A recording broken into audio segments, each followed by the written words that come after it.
All right, here we go. Welcome to the interview. I got Mr. Davonte Green here. If y'all don't know who he is, y'all gonna find out more about him. He is a coach and community builder. We just found that out. So yeah, man, thanks for coming. I appreciate it. Oh man, honored truly to be here, especially in this beautiful spot. You know, great setup. Yeah, man, true privilege. Thank you. So I'm gonna ask a couple questions. Feel free to answer them. Elaborate as much as you would like to.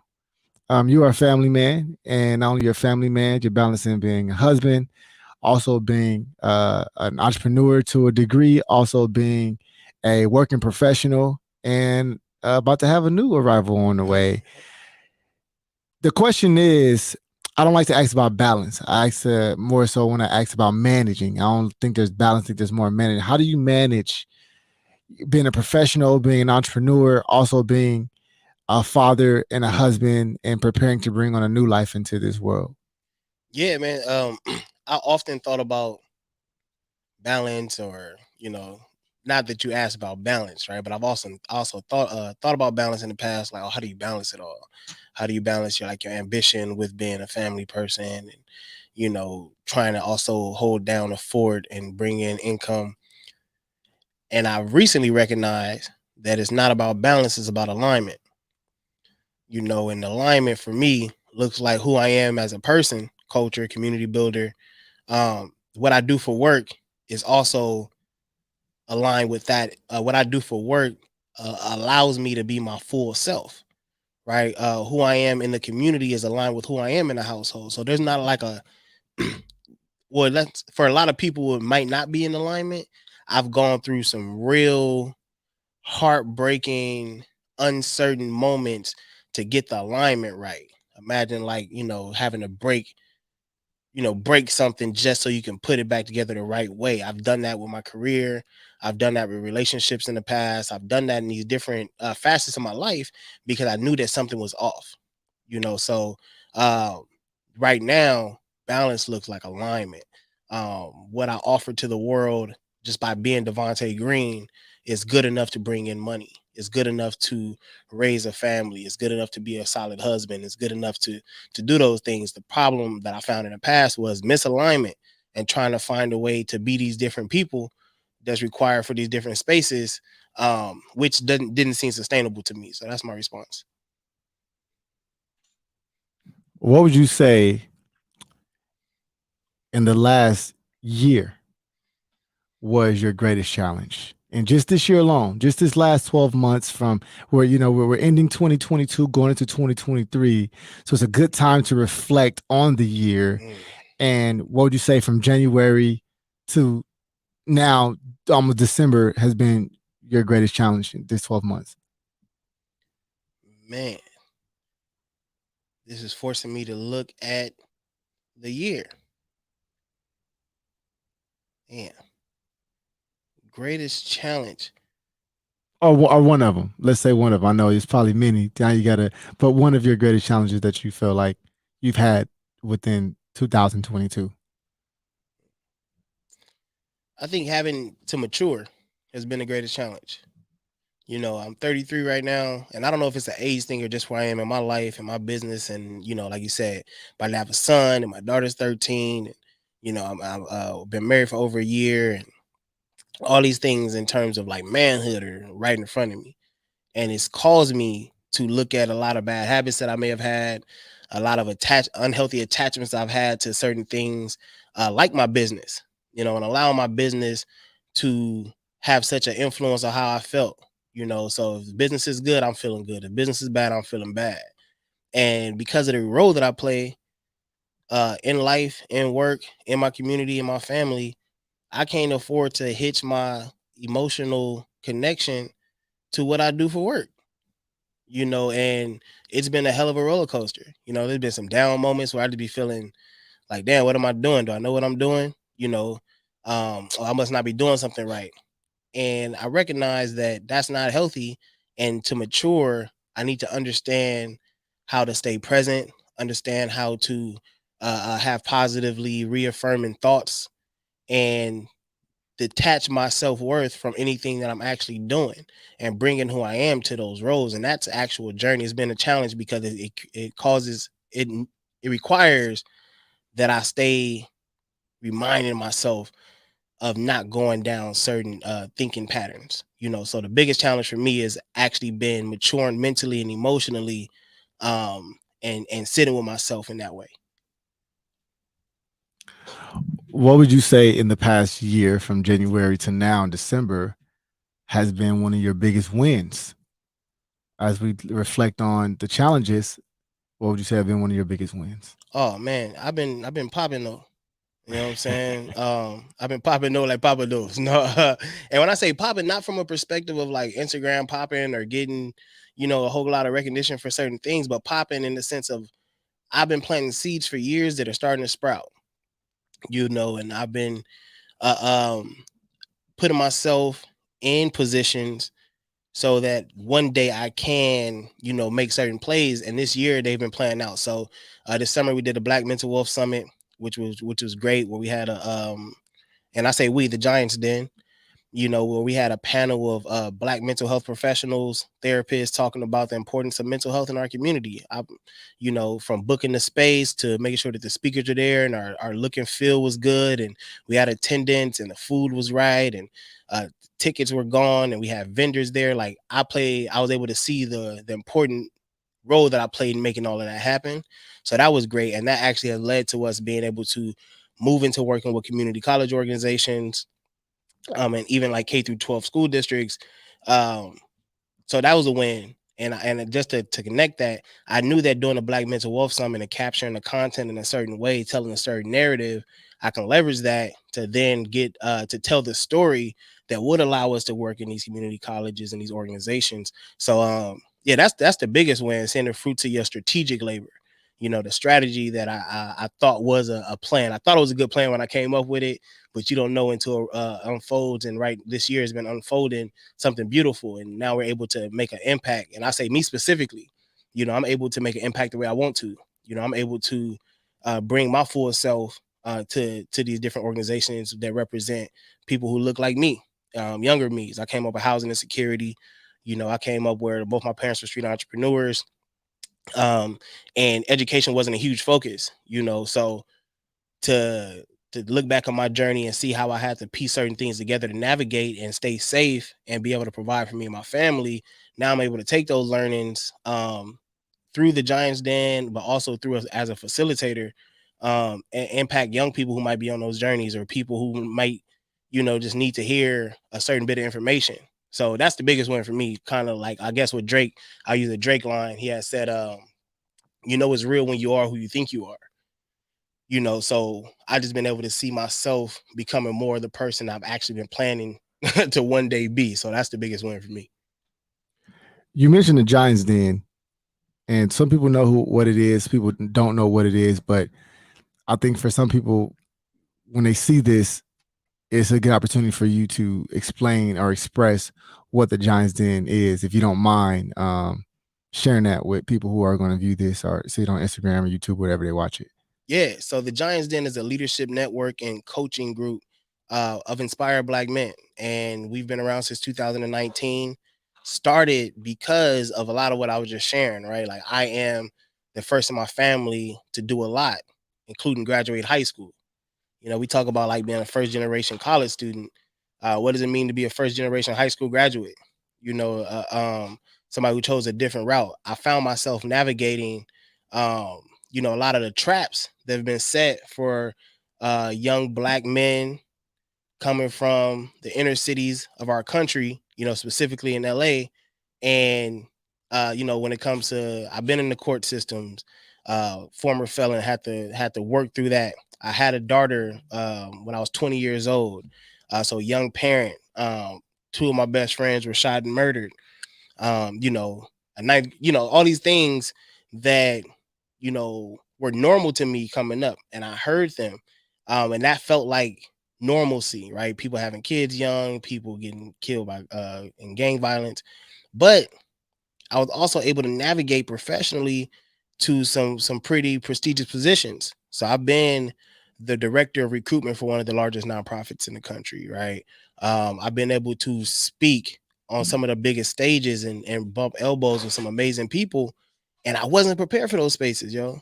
Like I felt isolated in those spaces. I felt unseen, as a young black man. If you're listening to this, whether you're a young black man or a young person of color or just a person of color who is in a professional setting, there was a lot of emphasis on code switching coming up. And the part that people may not see when we go heavy on code switching is what then happens to you and who you are. The real you when you're in these spaces. It's like sending a signal that you aren't enough. Who you are and what you bring to the space needs to get put on hold so that you can assimilate. And I just felt like that is a fast track to depression, a fast track to isolation and imposter syndrome. So the Giants Den actually serves as a number of things, but the most important thing that it serves as is a safe place for professional black men to come and feel seen and build relationships and do business together and be vulnerable. So we do have a leadership network that's a private group for folks who are interested in having that type of community and that type of accountability plus support. We do have a paid membership organization as a part of the Giants Den, but now we're able to leverage the power, the expertise, the knowledge, the skill set, and all that energy that we have as strong black men. And we can say, okay, we have engineers, lawyers, doctors, educators, entertainers, entrepreneurs, fathers, husbands, sons who really care about their parents. And how can we now create content that's based off each of those expertise and then offer that content to those who need it? And again, those are the community colleges, the youth organizations, and things and so on and so forth. So if you go to the Giants Den and make sure you put thegiantsden.com or thegiantsden.org, you can check us out on there. You are from Los Angeles. It's not just the hat giving it away. But How did you know? How did you know? So people would love to know, I think, at this point, how a person like yourself can make it in Los Angeles. If you had some type of advice that you would give someone, or let me ask it in a better way, which would be, what do you think it takes to make it in a place, not just to survive, but to thrive in a place like LA? LA is a big place. I've noticed since leaving the state a number of times that, you'll meet people that say they're from LA, but you gotta get specific because LA itself, you can be in the valley, you could be on the east side of LA, you could be in South Central, you can be in one of the suburban city areas. So Inglewood is technically a suburb of LA, but we know it's not suburban. Same thing with Gardena in the South Bay.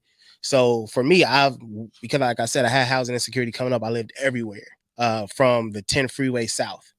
You know what I mean? So I came up, playing football at the Crenshaw Cougars. You know what I mean? Pop Warner, Dub C, and CJ Mack, my coaches. I went to 4 different high schools. I went to 3 different middle schools. I went to a number of different elementary schools, Gardena. And so what I learned how geographically all the gangs are designed for my safety. I played football, so that was great for me. But being able to know where I'm at and then where that changes. So if I'm in LA and I'm on a certain block, I know that if I walk 2 blocks this way, I'm in a whole different hood. So for a safety perspective, just knowing doing some community asset mapping. And it might sound crazy to a lot of folks, but knowing where you are is a safety thing. It's not about, giving into the parts of the culture that may not be a positive. It's just a community thing. So knowing where I am, that was always huge. And choosing friends, like you one of my best friends. You know what I'm saying? Danny, one of my best friends. I've been having the same best friends since high school. And, none of us were really interested in starting shit. Not that we ain't got into shit, but starting stuff. Like that was never us. I'm never looking for a fight, never looking to be the hardest dude in the room. You know, and I think that a lot of times, coming up not only in LA in the hood, but just in the hood, period, we define masculinity as who can be the most aggressive, who can be the most quickly triggered. And in my journey, I recognize that that's actually fragile masculinity, right? That's not that's a fragile spirit. That's a lot of pain that sits with that. So I never really leaned into trying to be the toughest guy. I think showing love, showing love in a way where you can recognize the success and the value that others bring, not being afraid to say what's up. I'll share this, man. Um, I remember getting banged on all the time. So if you're not from LA or familiar with what getting banged on is, it's pretty much when a gang member asks you where you from. And what they mean is what gang you from, what area you live in, what set you claim. That's what they might have said in the early 90s, right? Um, and I used to always think about it when I seen a group of perceivable, I know what gang members look like, man. I ain't gonna act. When I seen a group of dudes who look like they on some gang banging shit, I would be like, damn, okay, I'm about to walk by these dudes. What am I gonna da da da da? And I would always get banged on.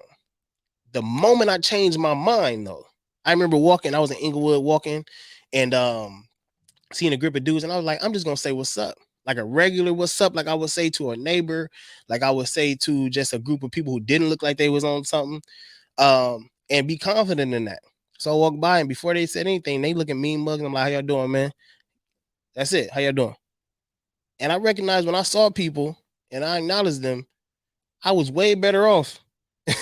I never had an issue with getting banged on at that point. So I would say that, a lot of times you can't, it's not 100% science right now. It's a different time, it's a different era. I don't got a grip of jewelry walking around. I ain't out here trying to floss, you know what I mean? Tupac has said, so I know we think it's a very a new thing, but it is crazy right now when it comes to the gun violence in our community, especially through the lens of hip hop. But Tupac had a saying that always stuck with me. He said, "Nigga got smoked by a fiend, trying to floss on a blind to a broken man's dream." A hard lesson, and that always stuck with me. Never be blind to what a broken man might be going through. Just because you living in a certain way, you got certain things, or your reality might be set up with all of these different like sunshine and rainbow type experiences. Everybody not living like that. So never lose sight of what you might be looking like to someone else. But when you can recognize people as humans and they feel seen and you can say hello, and it's not from no weird place. I have experienced that you get a lot further and people actually let their guard down. So that's what I would offer. Two more questions for you. If you could tell your let me, how do I phrase this? Your younger self. So if you can go and tell yourself a year ago what you know now, what would you tell your younger self? I tell my younger self a lot of shit. No, but not. But just 1 year ago, like not like your young self. I know that's Yeah, a usually a year ago. common question, but I feel like so much happens within a year, and as we become adults, the years become more serious for us. We try to change as much as we can consciously from this year to last year. So, what would you tell your year younger self now, just from a year ago? Like I said earlier, man, I've been doing a lot of maturing, right? So a lot of like self-reflection. I've been doing a lot of thinking about how I think, right? Which is metacognition. I've been doing a lot of thinking about how I think. And in that, I've been actually telling myself because I need to recondition my old thinking into some new thinking. So I need to like literally talk to my conditioned self, which is a product of who I was, right? And what I've been telling myself, and this like an aha moment, is there is no winning, right? This is an infinite game. This is an infinite game. There is no winners and losers in life. You know what I mean? You can't win at life. Like nobody's ever gonna be like, oh, yeah, I just won life. You know what I mean? You're not about to go in a hall of fame of life. You can't win at business. You can have a successful career, but you can't win at business. It's an infinite game. You can't win at family. You can have a great family. You can't. There's no like endpoint to these things except your exit out of here, and those things still exist. Infinite games, the players change, but the game remains the same, and there's no time limit on it. So there's been times where I, as a younger person, felt like I needed to get this done ASAP. Or if I don't get this done by this point in my life, I'm a failure. If I do get this done by this point in my life, or everything changes, I'm about to go to the next level. You still got to wake up the next day. And you still got to live your life. And you still got to deal with your own thoughts and feelings and emotions. So once you get better at dealing with those things that are real, and stop putting so much pressure on this time frame that you've created that's really based off of you feeling like, and I say you, me, right? Stop creating. I had to stop thinking about my life in this, like, I need to prove to myself and prove to the world that I'm bigger than that kid who came up with housing insecurity or obesity or needing to ask people for certain things or living in people's houses and sleeping on their couches or whatever. Like, I don't have anything to prove. If I'm going to be successful, I need to define success. A part of that needs to be peace. A part of that needs to be how I deal with my own my own internal dialogue, and how I'm actually internalizing the way that I'm experiencing the world, and not this one day it's gonna all pop. One day everything's gonna change. There's no such thing as one day. This is an infinite game. So I have been telling myself, and I would definitely tell my younger self, or a year ago, that it's okay to pace. Nipsey talked about it being a marathon, and when you really think about that, I know you ran a marathon. I know a few people who ran a marathon, and you can go and kill the first 10 miles. There's like 16 more. You know what I mean? And that's the marathon. That's the end to the marathon. The real life is not even a marathon. It's just a run. You know what I mean? It's a run. I was on a treadmill earlier today. So running is something I picked up because y'all, you know what I mean, doing the marathon, everything really inspired me to run, and it's been having my mental health so much more positive, as you already know. But I realized that at first I was trying to run a certain amount of miles, and now I'm running a certain amount of time. And when I'm running on the time, I don't need to put this on the fastest I can go. I need to put it at a speed that I'm able to consistently run without stopping.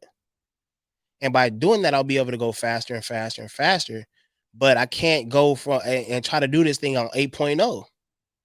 Not me. Somebody might be able to. I do mine on 5. You know what I mean? Which is great. But that's the same thing with life. Like, at which pace am I trying to run? And that is what I need to do. And not these sprint here, sprint there, sprint here. Oh, once you hit mile 3, you really won. That's not true. You're actually setting yourself up for disappointment. So that's what I have been telling myself, bro. And that's what I would tell my younger self for sure. If you today was your last day Hmm.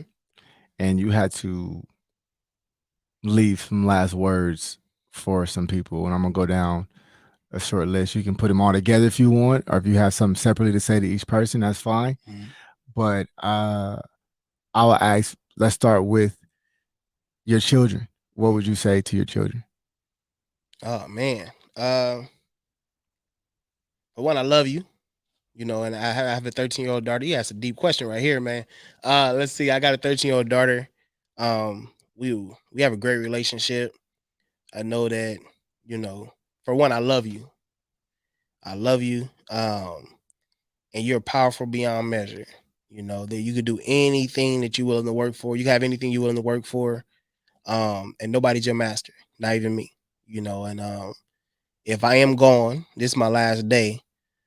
Shit, just enjoy your life. Make sure you're always able to provide for yourself, keep yourself safe, and stay sucker free, man. That's all I would tell them. Okay. What would you say to your wife? Oh man, I'm cool. I would tell her that, like, life has been good, and although death is never something that we want, most of the time it's something that we didn't expect. It comes at a time that we didn't expect. I'm very happy that I chose my life with you. Like, this is like a dope experience to be living your life as an individual and run across somebody who really fucks with you to the point where they say, I want to spend the rest of my life with you. And you know, it's just like a dream come true, So death, if this is my last day, what 50 say? He said, if I die today, I'm happy how my life turned out. You know what I'm saying? Um, I'm not sad. That's, if I'm leaving, I want you to continue to live yours till the wheels fall off your shit. If I'm going first, live it until the wheels fall off. People gonna mourn and all that, but the reality is I'm living a pretty great life. My story, if it was a book, would be a great one to read. And I love you, Thanks for giving me a beautiful son. Accepting Malaya and taking her and treating her like your daughter from the jump. Thank you for bridging the relationship between me and my baby mama. You know what I mean? Thank you for making me more tolerant to things that are unlike what I was used to. Thank you for believing in me, never pressuring me, but always encouraging me. And if this is my last day, just know that shit. I ain't got no regrets. And don't be spending all your time. Don't let your life go down the drain because I'm out this joint. You know what I mean? Like this shit. Keep it going. What would you say to your immediate family as parents, close cousins, brother, sister? Uh I'll start with my mom and dad. I will go, let me see. Cause then now we all grown in so many different relationships, but you know, mom, you the goat. You know what I mean? You the goat. I was your third kid at 21. You already had two kids by the time you was 18. Came up in the projects in Chicago, moved us out to LA. Glad I don't live in Chicago. Shout out to everybody in Chicago, but you know what I mean, everybody who we had back there, a lot of people end up losing their lives. A lot of people end up in some bad situations. So I'm glad she came out here. And thanks for investing the time, to expose me to different things. How my mom came up, it was a whole lot of activity, a whole lot of legal activity that she seen, but she never really put me in that like that. She was a single mom getting me to football practices and putting me in, programs like the Kappa League and making sure that I was getting to school and had clean clothes and a roof over our head all the time. So thank you for making sure. And I talked a lot of shit as a young person. I think I was I would often challenge, certain thinking or behaviors, and she allowed me the space to do that. And now I look at myself as a man who feels that's my right. You know what I mean? It feels very comfortable expressing myself because my mom created an environment for me to do so. Um, and she didn't always like it, but she had created the environment for me to do so. And um, one of my largest motivations is making sure that my mom gets to enjoy not thinking about the financial stresses of life. Dad, I love you. Love you a lot, man. When I moved with you when I was 19, man, it changed the way I looked at life a lot. Having that structure, having discipline, understanding where you came from, understanding what you were battling and what you were against, and then the thing that you instilled in me, man. I think that I am a better man because I've seen a man, and that man being my father. And I saw that you had this balance of respect from what you what you did coming up and how you moved, but also the love you shared and the amount of people that you connected with through smiling and giving opportunities to people. So that's a balance that I embody and try to carry through, and that's what I'm also offer to my son. So thank you for that, Dad. Brother and sis, y'all know I got you. Y'all got hella kids. I got they back. If I'm on my way out, shit, we all on our way. No, I'm kidding with y'all, man. If I'm on way out, we all on our way out. But if it's my last day, I think my sisters, my two sisters and my brother will. I love y'all, man. Thanks for, sharing life with me and being role models for me in so many different ways. Not all the ways, but a lot of ways. My sister made sure that I ate. My mom was hustling a lot. My sister would be in there making sure I ate, making sure that clothes were clean, and sometimes she had to two-piece me or whatever. But my sister always treated me so special, man. She now has 7 kids, so when I got a little older, obviously she needs to make sure she there with the kids. But as a young person, man, my sister was like second mom to me. So I really appreciate that. And my big brother could jump higher, run faster, and whoop anybody ass. That was for sure, man. And I just always looked up to my big bro right behind him. So when we gonna play sports or we talking about girls or he out there doing some silly stuff in the streets, I was right there with him. Um, and I appreciate you, man, for being a good friend. Being a good friend and and being a role model in so many ways, even protecting me in a lot of ways. So that's what I would share with them. And lastly, what would you say to your friends? And I'll challenge you not to start naming people off because some people you may forget a name and then it can go down. But just in general, what would you tell your friends? And your friends know who they are. So what would you tell to your close friends? Mm-hmm. Blood couldn't make us no thicker, man. That's a big one, bro. I don't know why I always tell my. I think I know why. Like I said, two of my best friends are shot and murdered. You know what I mean? And uh, I got friends, but there's two friends in particular, man. That bro, blood couldn't make us no thicker. You know what I'm saying? Every evolution, every version of myself, I can look to the side of me and see my friends. When I wasn't a culture and community builder, I still have my friends. When I wasn't, running on the treadmill, I still have my friends. When I was living place to place and needing to borrow some money, I have my friends. Um, Real to know love intimately with a partner, that's one thing. And I'm so grateful to experience that. To know love from a friend, like for me, I got friends who love me, bro, and it's so apparent because we can't get rid of each other, and it's not a toxic thing. It's one of those things I really wish for everybody. I really wish that people could experience going through the journey of life. What is it called? Adjacent? Is it adjacent? Yeah, Parallel. yeah, parallel. Like living life parallel to people. And my friends, we have the opportunity to live like life parallel to each other and watch the ups and downs. And man, I can go through so many experiences with my friends that really was there for me, bro, and like really motivated, inspired, or had my back, or held me accountable, whatever it might have been. And it's one of the greatest joys that I don't see my friends outside of my family, if that makes sense, because like I said, blood couldn't make us no thicker. I appreciate the trust that my friends have in me. I appreciate the consistency that my friends have had with me over the years, and we making sure that we always finding time for each other. And I love y'all boys. You know what I'm saying? And that's 110%, man. And y'all know who y'all are. Um, I really wish that even with my kids, I talk to them a lot about friendship. Well, I got a daughter right now. I ain't got this next one yet. My wife is pregnant 6 months, but you gonna get these conversations too.